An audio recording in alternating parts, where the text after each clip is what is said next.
Hello friends, today we got a new topic on video on which is based on GPad। ये video मैंने GPad पर based किया हुआ है और उसमें कुछ ट्रिक बताया हुआ है जो आपको हेल्प करेंगे GPad को क्रैक करने के लिए।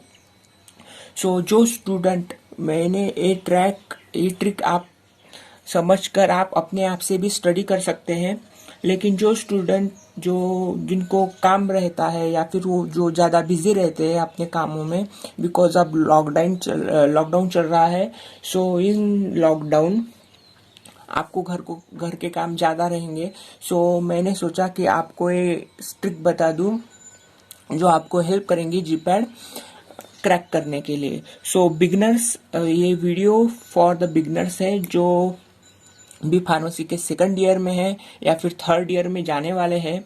उस स्टूडेंट के लिए ये वीडियो ज़्यादा हेल्पफुल रहेगा। मैंने जो ये ट्रिक बताया हुआ है, इसमें कोई आपको कुछ दिक्कत आती है तो please DM on my Instagram page, that's ID is my pharma 195। Let's start the video. मैंने इस जीपैड के क्वेश्चन 2018 के क्वेश्चन पेपर में से लिया हुआ है। अब हम पहले क्वेश्चन की तरफ बढ़ते हैं। First question is a technique of using very small particles coated with desirable DNA in the gene transfer is called. पहला क्वेश्चन आपको ये आता है, जब न्यू जो स्टूडेंट रहता है या फिर जो नया रहता है बंदा, तो वो ऐसा सोचता है कि उसमें से आंसर कौन सा होगा या फिर इस क्वेश्चन का आंसर नहीं आ रहा है। तो वो डायरेक्टली टॉपिक की तरफ बढ़ता है एंड वो स्टडी करने लगता है, या फिर जिस कौन से भी सब्जेक्ट का हो उस सब्जेक्ट को डीपली स्टडी करने के लिए चला जाता है। लेकिन कम समय में आपको जीपैड क्रैक करनी हो तो आपको स्मार्टर स्टडी करनी होगी। स्मार्टर स्टडी के लिए मैं आपको यहाँ पर एक ट्रिक बता रहा हूँ। सबसे पहले आप अपने आप से करना चाहते हो तो स्टडी करना चाहते हो तो आप गूगल पर ये सर्च कर सकते हो या फिर मेरे वीडियो देख सकते हो। 5 मिनट में आपको 10 क्वेश्चन के आंसर मिल जाएंगे। आप यहाँ पर फर्स्ट एक ही क्वेश्चन आपने प्रिपेयर किया तो आपके 4 क्वेश्चन ऑटोमेटिकली प्रिपेयर हो जाएंगे। Let's start. माइक्रो इंजेक्शन मतलब क्या होता है? आप कभी भी क्वेश्चन एनालाइज करते हैं तो डायरेक्टली बैक पर PDF के या फिर क्वेश्चन के बैक में जाएंगे और उसका आंसर देखेंगे और उसका आंसर है बायोलिस्टिक। लेकिन यहाँ पर बायोलिस्टिक आपको आंसर मिल गया, फिर आप वो क्वेश्चन छोड़ देते हैं, लेकिन वो क्वेश्चन छोड़ने का नहीं। आपको यहाँ पर जो ऑप्शन रहते हैं उसके भी आंसर ढूंढने हैं। मैं आपको यहाँ पर आंसर ढूंढ के दूंगा with explanation. Keeps tweet on. Micro injection मतलब क्या होता है? जो माइक्रो इंजेक्शन मतलब माइक्रो इंजेक्शन ये ग्लास का इंजेक्शन रहता है या फिर थिन ग्लासेस का इंजेक्शन और पिपेट रहती है और वो डायरेक्टली सेल में वो ऐसी सेल रहती है, वो डायरेक्टली सेल में उसका टारगेट रहता है और यहाँ पर वो DNA भेजता है या फिर इंजेक्ट करता है, उसको माइक्रो इंजेक्शन कहा जाता है। इंट्रासेलुलर मतलब ये जो सेल का जो पार्ट है वो सेल का पार्ट, और यहाँ पर अंदर यहाँ पर DNA या फिर जो आपको व्हाटएवर कुछ भी डालना है वो डाल सकते हैं with the help of micro injection. Micro injection is not answer of that question. होता है DNA बट डिजायरेबल कोटेड नहीं होता। Second is biolistic is a right answer for that question. इसमें coated with desirable DNA in the gene transfer के लिए biolistic use किया जाता है और बायोलिस्टिक की डेफिनेशन ही ये क्वेश्चन है। ये क्वेश्चन का आंसर है। लेकिन आपको ऐसे क्वेश्चन बनाकर या फिर आपको छोटे से शॉर्ट नोट्स बनाकर आपको ऐसे जैसे मैं यहाँ पर बना रहा हूँ इस तरह से आप अपने आप से नोट्स बनाओ और जब आप एग्जैक्टली जीपैट की परीक्षा देने जाओगे तब आपको डायरेक्टली ब्रेन में क्लिक हो जाएगा कि हमने ऐसा क्वेश्चन पढ़ा था, या सो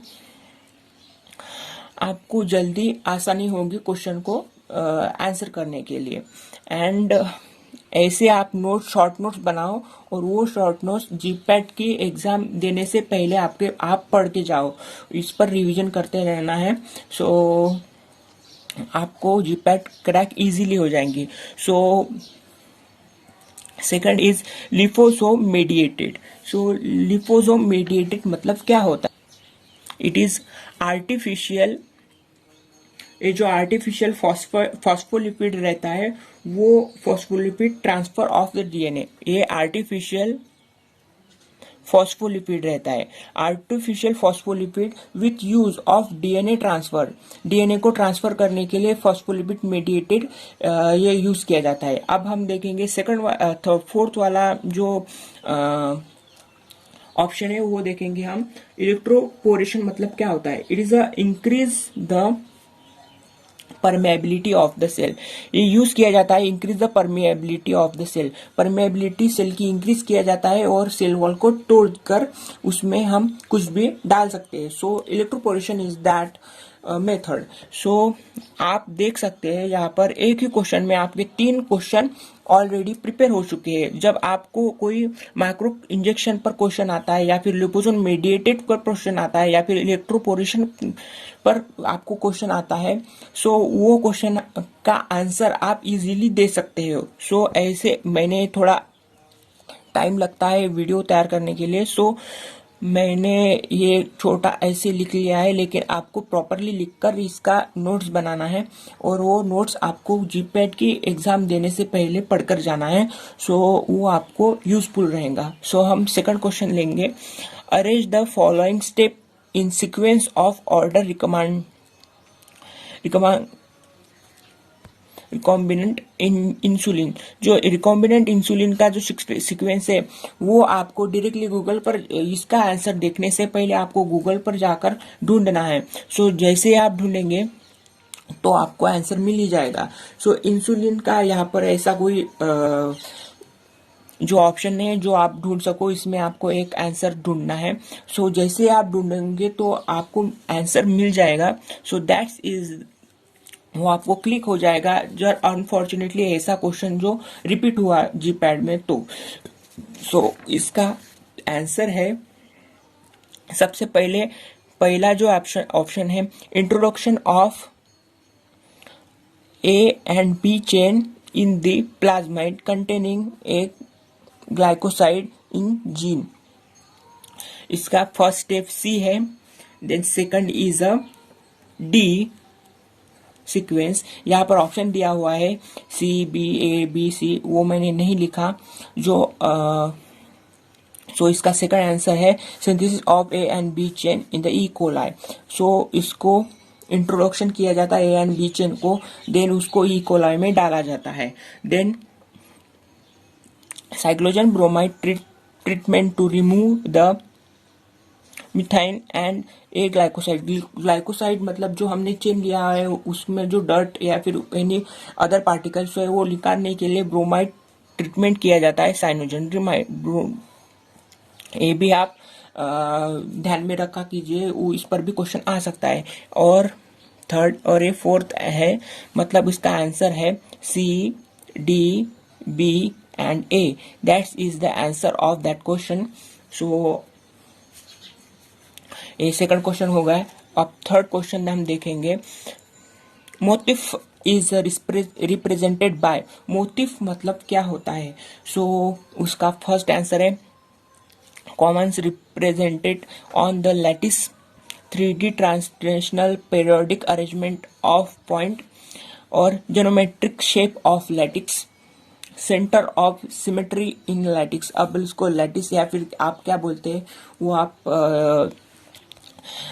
अपने आप से प्रोनाउंस कर सकते हैं। सो आपको मोटिफ को डायरेक्टली सर्च तो करना है, उसका आंसर तो देखना ही है, लेकिन अब हम पहला जो ऑप्शन है उसको डिस्कस करते हैं। So first is the common represented on the lattice. अब आपको सबसे पहले लैटिस मतलब क्या होता है वो समझना होगा। सो अब हम 10th में या फिर आपने कभी भी निकाला होगा ऐसे क्यूब, आपको केमिस्ट्री में देखे होंगे आपने 12th में, आपको ऐसे क्यूब आते हैं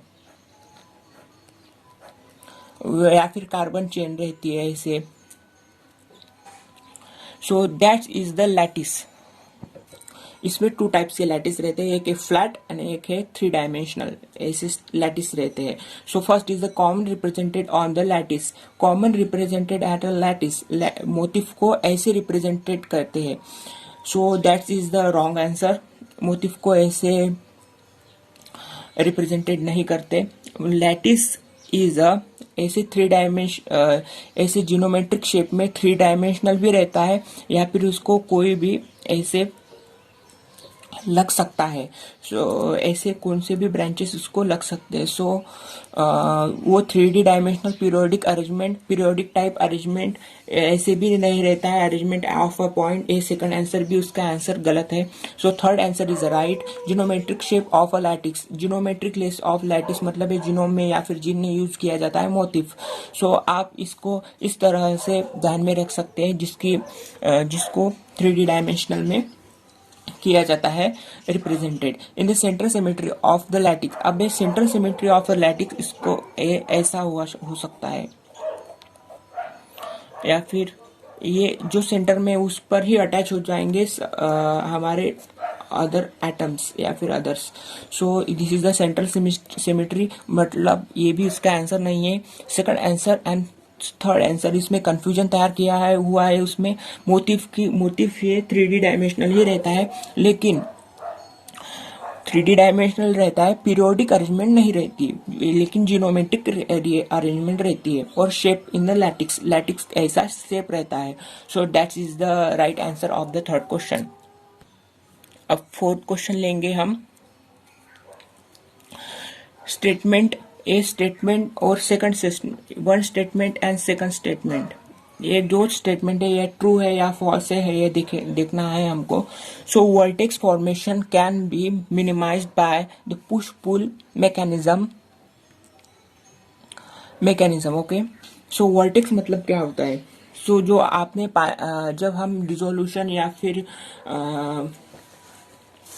जो डिसोल्यूशन हम टैबलेट में डिसोल्यूशन टेस्ट करते हैं उसमें डिस्क ऐसे, या फिर आपको मैग्नेटिक जो स्टरर रहते हैं उसमें आपने देखा होगा प्रैक्टिकल में, या वहाँ पर ऐसे ऐसे पानी का जो है ऐसे स्ट्रक्चर तैयार होता है और उसको ही वर्टेक्स किया जाता है। अब इस वर्टेक्स को आप आपको वर्टेक्स का मतलब पता चल गया, इसका मतलब को आपको इन दोनों में फर्क करना पता है। So push and pull, push मतलब ऐसे, पुश एंड पुल मतलब ऊपर डालना। सो हमारे सॉल्यूशन में ऐसे वर्टेक्स तैयार हुआ तो उसको रोकने के लिए फॉर्मेशन कैन बी मतलब फॉर्मेशन कैसे हो सकता है। So push and pull method है, उसकी मेथड से वर्टेक्स को मिनिमाइज किया जा सकता है। वर्टेक्स फॉर्मेशन की वजह से डिसोल्यूशन या फिर सोलिबिलिटी कम हो जाती है, इसीलिए वर्टेक्स को फॉर्मेशन को कम करने के लिए पुश मतलब दबाना और ऊपर उठाना, उसके लिए यूज किया जाता है वर्टेक्स को। And second is a false statement. Vertex formation can reduce the mixing of intensity, increase the velocity of impeller. Impeller जो ऐसे रहता है, इम्पेलर की वेलोसिटी हमने बढ़ाई तो वर्टेक्स फॉर्मेशन और बढ़ जाएगा। सो हमको ये मिनिमाइज करना है, तो उसका आंसर फर्स्ट है। Okay, that is the false.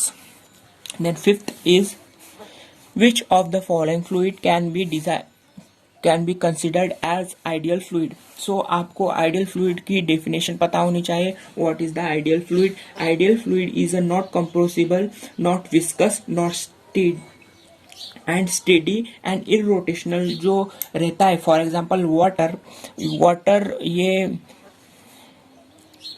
इस पाइप में सीधी तरह जा रहा है एक ही फ्लो में, उसमें कोई डिस्टर्ब नहीं है, वो विस्कस भी नहीं होता है और स्टेडी है और इरोटेशनल है, मतलब इधर उधर नहीं जा रहा है, एक ही रोटेशन में फ्लो हो रहा है, उसको आइडियल फ्लूइड कहते हैं। और नॉन आइडियल फ्लूइड, आइडियल की जो ऑपोजिट प्रॉपर्टीज रहती है वो नॉन आइडियल फ्लूइड में रहती है।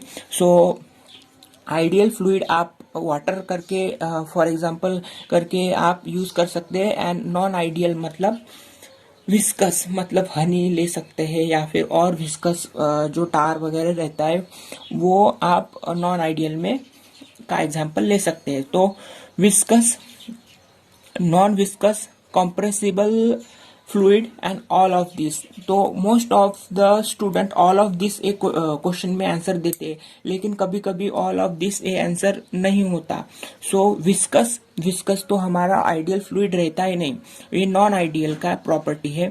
Non viscous is the right answer of that question. Not, it is a compressible fluid and all of this मतलब नहीं रह सकता, और कंप्रेसिबल ये नॉन मतलब नॉन आइडियल सॉल्यूशन या फिर फ्लूइड का प्रॉपर्टीज है। सो आपको आइडियल एंड नॉन आइडियल को आपको गूगल पर सर्च करना होगा और उसकी आपको इंफॉर्मेशन कलेक्ट करनी होगी, और आप यहाँ पर आइडियल और नॉन आइडियल इसका डिफरेंस लिखकर भी ऐसे नोट हम आप तैयार कर सकते हैं। So sixth question is which of the following agencies is not classified as a executive agency of administration act under the provision of D&C Act of 1940। So 1940 ये भी इम्पोर्टेंट है आपको। Drug and cosmetic act is very important in the ज्यूरिक्स, आपको ज्यूरिक्स पर भी focus करना चाहिए। सो ज्यूरिक्स के लिए मैंने यहाँ पर जो है शॉर्ट फॉर्म लिया हुआ है। So LA means licensing authority, DI मतलब आप सबको पता है ड्रग इंस्पेक्टर, C इज मतलब direct consultative committee, and C means custom. So 6 का आंसर है DCC। And seventh question is as per the factories act 1948 in chapter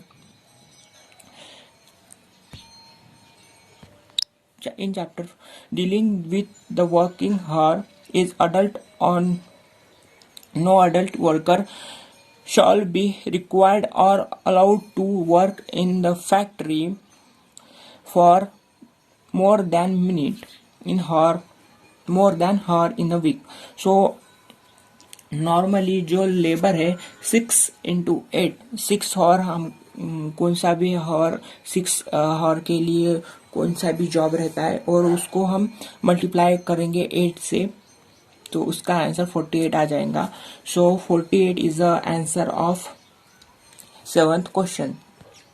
then 8th question is Harry Flores principle spirit de crops means.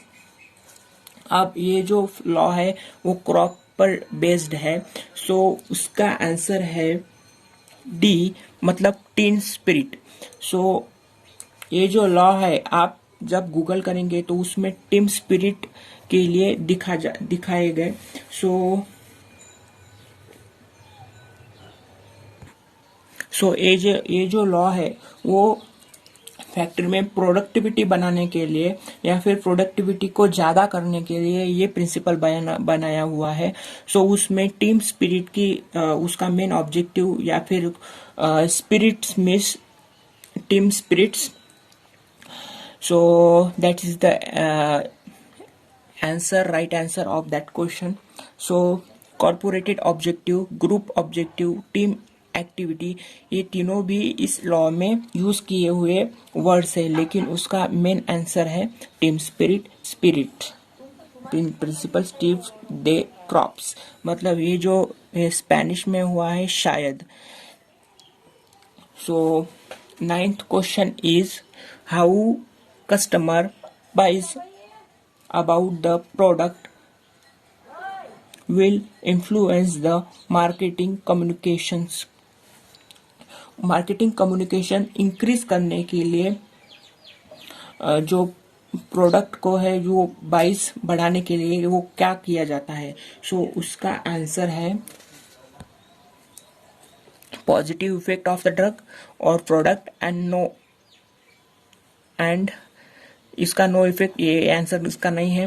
Negative effect, positive effect and negative effect हम marketing करने की तरह marketing हम जब करेंगे तो हमारे product की पॉजिटिव एंड नेगेटिव इफेक्ट दोनों ही बताने चाहिए।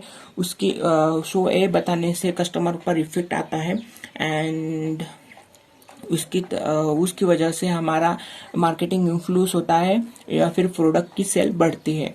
सो ये DSBM का जो पार्ट है ये उसमें का है, ये भी उसी सब्जेक्ट में आता है DSBM में। So last question is which test is use for the limit test of the arsenic? So arsenic की जो लिमिट टेस्ट है या फिर उसको आइडेंटिफिकेशन टेस्ट है वो है Arrhenius test. Arrhenius test arsenic के लिए यूज होता है।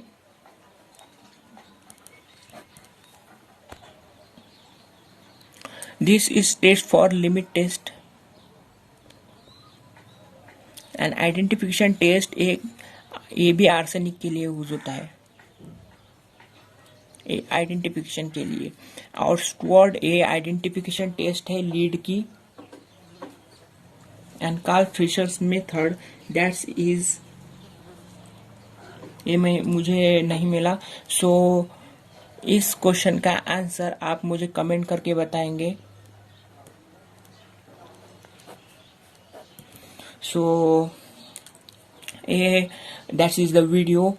आई होप ये ट्रिक आपको समझ में आई होंगी और आप इस पर स्टडी करेंगे तो आपको इफेक्ट जल्दी ही नजर आ जाएगा। So thanks for watching and आपको कोई भी डिफिकल्टी आ रही हो तो please DM on the Instagram. My Instagram ID is mypharma195. So thank you.